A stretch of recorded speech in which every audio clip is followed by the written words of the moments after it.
E fez um chuveirinho na área, Bruno Henrique escorou, tentaram até fazer a falta. Chegados, queridos do Flamengo, pô. Seja muito bem-vindo ao Queridos do Flamengo.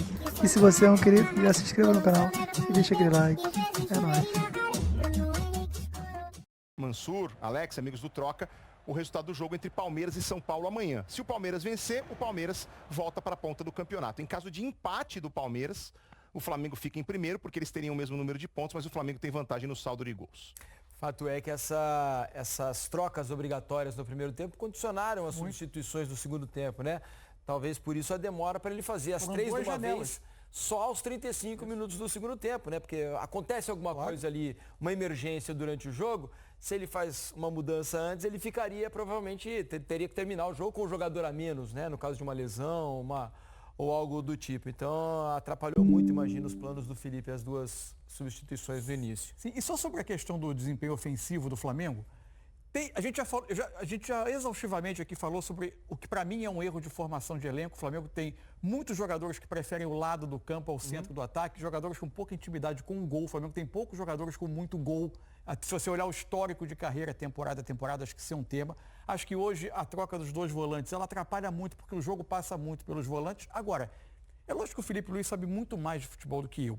A parte das opções dele, que para mim, talvez também seja a falta das opções, porque o Flamengo contratou como opção ao Pedro um jogador que aparentemente não convenceu a comissão técnica, que é o Juninho, de que tecnicamente esteja à altura. E aí eu não vou discordar, porque as atuações dele de fato não o colocam à altura. Mas uma opção dele que eu tenho dificuldade de compreender é o sistemático uso do Bruno Henrique como 9.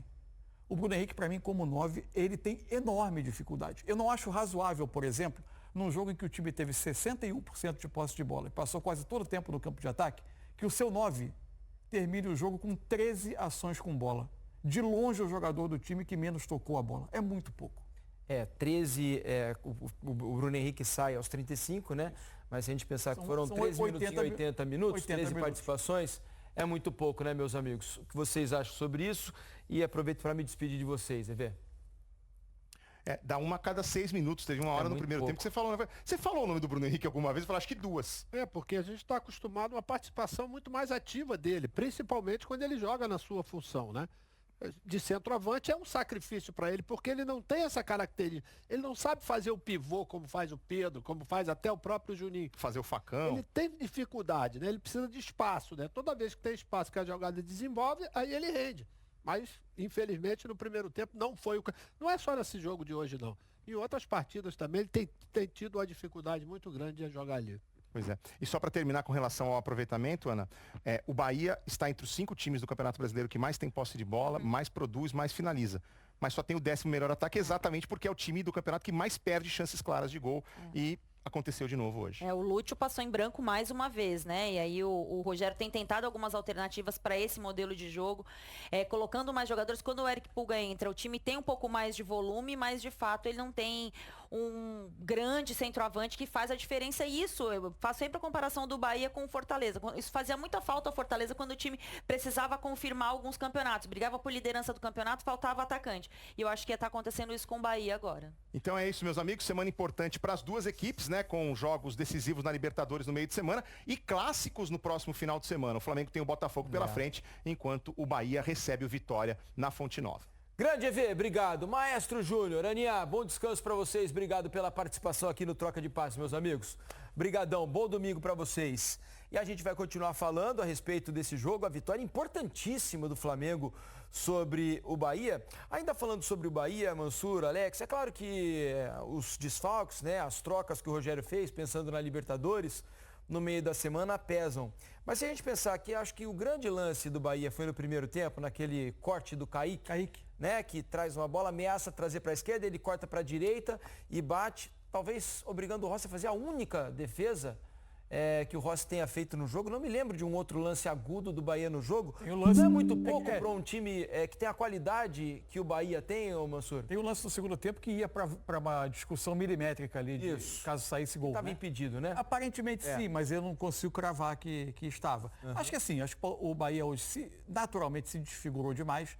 Acho que ele segurou um pouco, obviamente que é evidente que ele segurou um pouco pensando na Libertadores, mas acho também que ele segurou em alguns aspectos para não ceder coisas que o Flamengo gosta. O Maestro Júnior identificou durante a transmissão uma coisa que para mim foi muito clara no segundo tempo.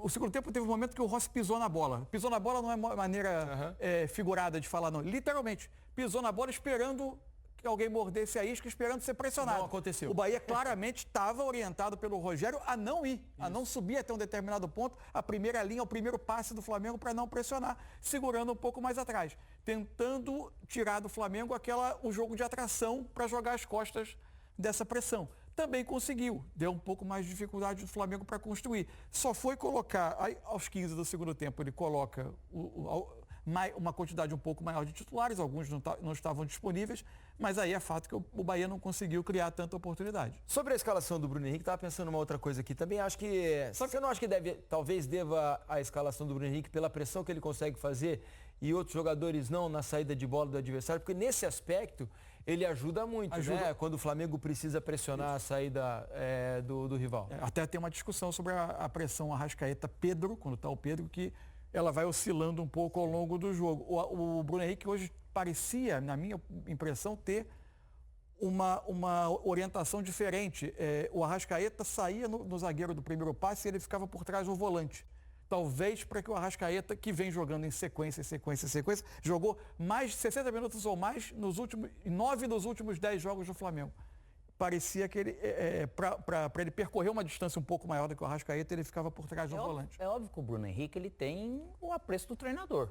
Isso acontece muitas vezes. Então ele prefere ter ele. O Bruno Henrique é ótimo jogador. A minha discussão é sobre o papel dele como 9. Sim. E às vezes a questão dele e às vezes não o Juninho, lógico que também tem disso dentro do elenco de falar, poxa vida. E de velocidade não é que o Juninho perde muito para ele, não. Ele é muito veloz, ele tem força. Só que o Bruno Henrique mais confiável no momento, vamos dizer assim, para ele fazer isso. Acho que tem uma questão também do carinho da galera, né? Porque o fato do Maracanã ser muito a favor do Bruno Henrique cria uma atmosfera para ele que o Juninho ainda não tem. Qualquer erro do Bruno Henrique, a torcida supera, né? Agora, um erro do Juninho já cria uma comoção no estádio. A falta da participação dele ou de um 9 nessa característica de jogo de hoje, todo 9, ele vai depender dessa estrutura que vem por trás. Claro. Só que o Bahia, cara, com essa linha de 4 dele atrás, a linha de 5 na frente, e deixando, realmente esperando com paciência, estrategicamente isso, para não gastar energia à toa e também não dar espaço para o Flamengo, porque aquele início do Flamengo, nenhum time vai conseguir.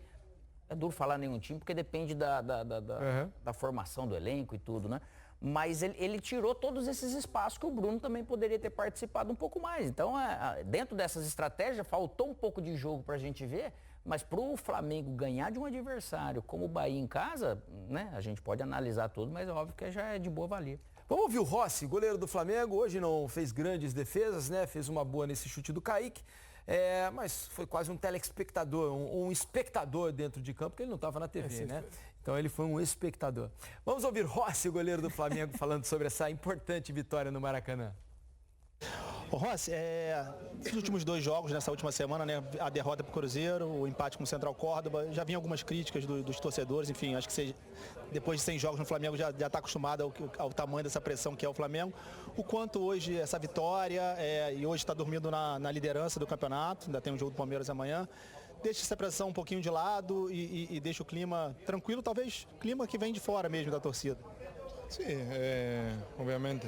No futebol tem 3 resultados, ganar, empatar ou vencer, ou perder. Contra o Cruzeiro, acho que a gente sentimos um pouco, o Cruzeiro fez um bom jogo, a gente acabamos perdendo o jogo no final. Contra o Central Córdoba, acho que sentimos um pouco também o cansaço, até jogou 3 dias atrás, a viagem, tudo, mas não são excusas para a gente deixar de abaixar o rendimento. Hoje tínhamos um jogo em casa, sabíamos que ia ser um jogo difícil, que o Bahia vinha de vencer tanto o Botafogo como o Palmeiras no Brasileiro, acho que eles vinham de 5 jogos consecutivos vencendo,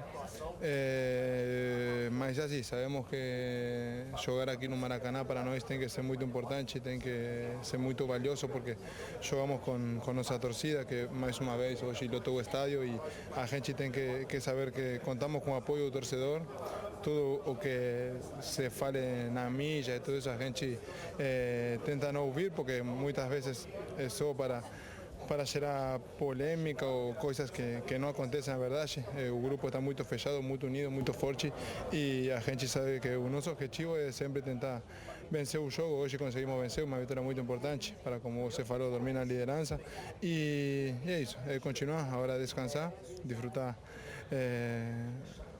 estes dias, amanhã é o Dia das Mães. Saúde para minha esposa aí que está aqui, também para minha mãe, para todas as mães da família, de minha família e de cada mãe rubro-negra que está aí detrás nos apoiando sempre. E é isso, descansar a cabeça, que está um pouco difícil, mas tentar descansar e aproveitar para recuperar da melhor maneira para o jogo de quinta-feira, que é mais uma final aqui em casa.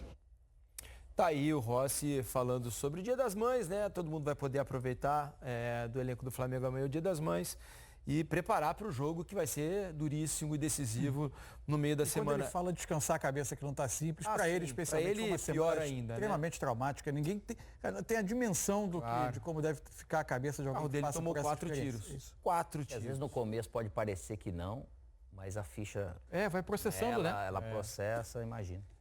Agora eu queria falar com vocês sobre Plata, porque eu acho que a queda do Flamengo também tem um pouco a ver com a saída do Plata, porque o Plata, ele é um cara que faz um pouco de tudo ali, né, do meio para frente. Ele é um cara que ele tem velocidade, ele tem drible, ele tem boa finalização, ele ajuda muito na pressão, na saída de bola adversária. É um desses jogadores que chega como um jogador de lado, é um dos que melhor se adapta ao jogo por dentro. E ele deu muita alternativa ao Flamengo no período sem Pedro, ele não é 9. Acho que ele por dentro funciona como um segundo atacante, como um jogador que associa, que faz tabela, eventualmente faz os seus gols, também não é um grande goleador ao longo da carreira, mas é um jogador que tem características difíceis de achar no elenco.